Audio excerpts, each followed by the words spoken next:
Eh bien, en termes de céréales, en termes de blé tendre en particulier, on va situer l'année 2023 comme une année bonne à moyenne.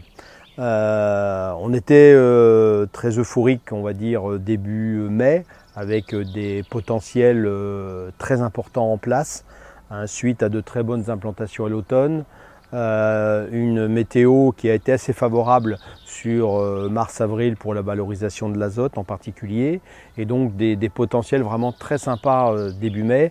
Après, on a connu une période un peu plus difficile sur fin mai en termes de remplissage, un manque de pluviométrie, des vents qui ont entraîné beaucoup de vapotranspiration, et donc un peu de défaut de remplissage sur cette fin de cycle, qui explique des rendements un petit peu en retrait de ce qu'on espérait, mais qui restent quand même dans une très bonne moyenne pour l'ensemble de la ferme Cavac, quoi. Je dirais deux facteurs qui ont pu limiter le potentiel aussi de façon ponctuelle chez les agriculteurs. C'est une pression septoriose, donc maladie sur feuille des céréales, qui a été plus importante que les 3-4 dernières années. C'est septoriose qui s'est développée avec la pluviométrie du mois d'avril et qui a pu, en fonction des protections fongicides plus ou moins bien positionnées, être un facteur de limitation du rendement. Et là, on retrouve l'intérêt des variétés avec des bons niveaux de tolérance à cette maladie. Et là, il y a vraiment une différence importante en fonction des variétés. Et puis, le retour, on va dire, du piétin échaudage, qui est l'un des problèmes majeurs dans nos rotations courtes à base de graminées sur la Cavac. Et donc là, des parcelles qui ont pu décrocher fortement liées au piétin échaudage.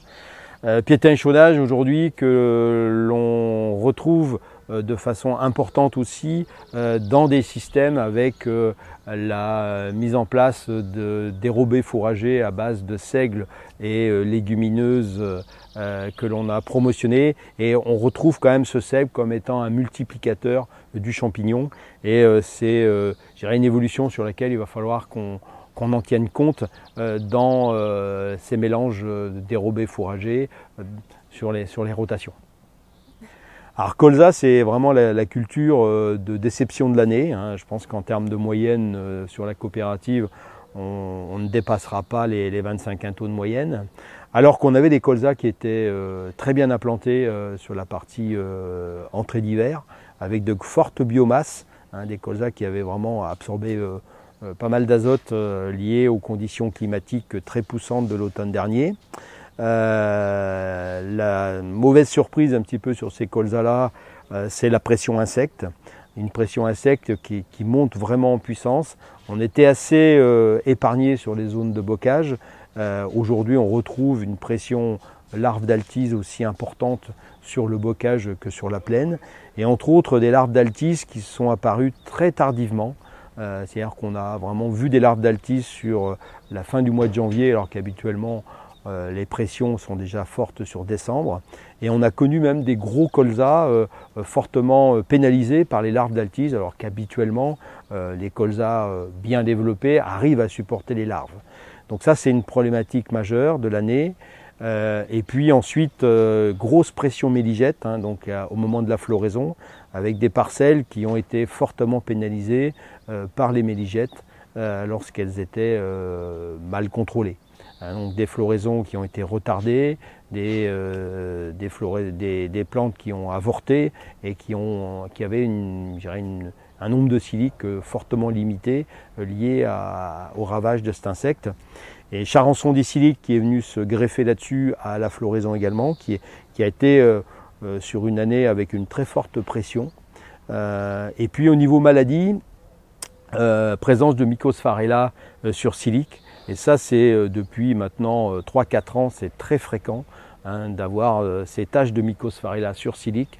Et on estime aujourd'hui que la protection sur cette année des siliques au niveau fongicide, c'est un gain de 6 à 7 quintaux en moyenne. Et donc, comme cette protection est peu réalisée sur notre secteur, ça peut aussi expliquer une part de la déception en rendement. Et pour terminer, également beaucoup de pieds secs à la récolte.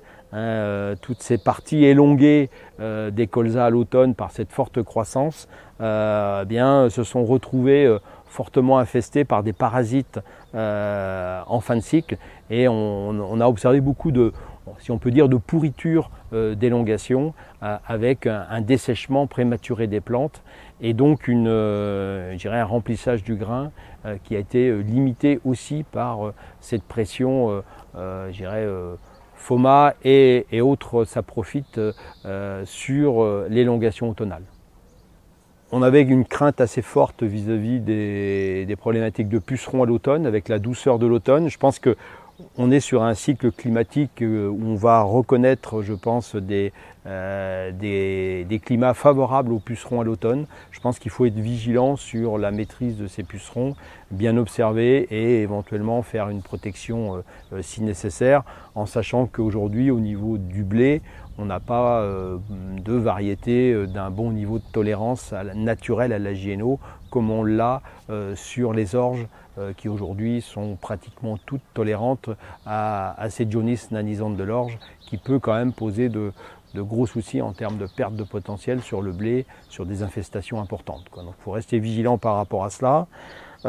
Il faut également rester sur du désherbage d'automne comme on l'a bien réalisé sur la campagne dernière, qui nous permet d'alterner les matières actives et d'avoir moins de soucis quand même sur la montée en puissance des résistances, en particulier aux ALS.